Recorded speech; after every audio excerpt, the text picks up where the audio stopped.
Okay, I'm still recording even if I don't use it, but trend number one is curated content. Curated consumption. Curated consumption, and the example given is Moss in New York. Moss, right. Or my other more favorite example is another store, but it's grand opening. Yeah. Which every 3 months, the store completely reinvents itself. So the first thing that it was a ping pong parlor where you could go in and rent a ping pong table by the hour.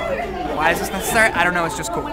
Then they revamped the whole thing, put grass in it, put a 67 Skylark in it, convertible, and it became a drive-in movie theater. So that and then the website built for that was all the movies, all the movie times, and you buy tickets, just like you go to any other movie. When you show up, you all get in the convertible. So one has nothing to do with the other except for the fact that you go back to this place because it keeps changing.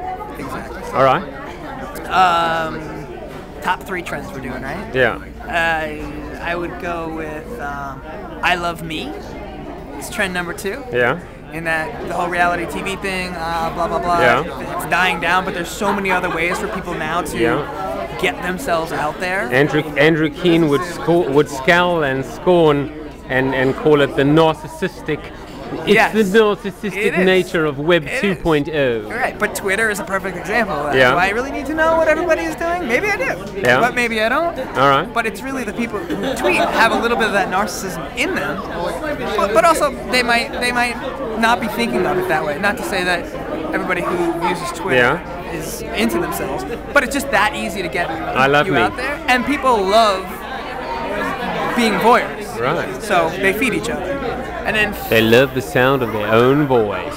Third one. Come on, Faith Popcorn. This is a real marketing one, though. Tryvertising, which has been around for forever. Which is like you do something in some place that's. What do you call it? Tryvertising. Tryvertising. Tryvertising. Yeah. So like, I flew into Fort Lauderdale. We're in Miami right now. So I went to Avis and I said, all right, give me a car, but I don't know how you get to Miami. And lo and behold, they had a Garmin GPS unit that I could rent from them. Perfect spot for me to need a Garmin GPS unit. But then do I own one and bring it with me? No. But it got me to try it. So I drove down here, had this fantastic experience because I didn't make one wrong turn. But then, I mean, that's just an exclusive, distribution deal. It's a marketing partnership as old as the hills. But it's extremely relevant, which is different than all other marketing. So how much of that is Garmin or Jarman's brilliance versus just the fact that Avis wants to compete with Hertz? Hertz has never lost, and so Avis is like, well, we need one too. We don't know. No, we don't. You're right.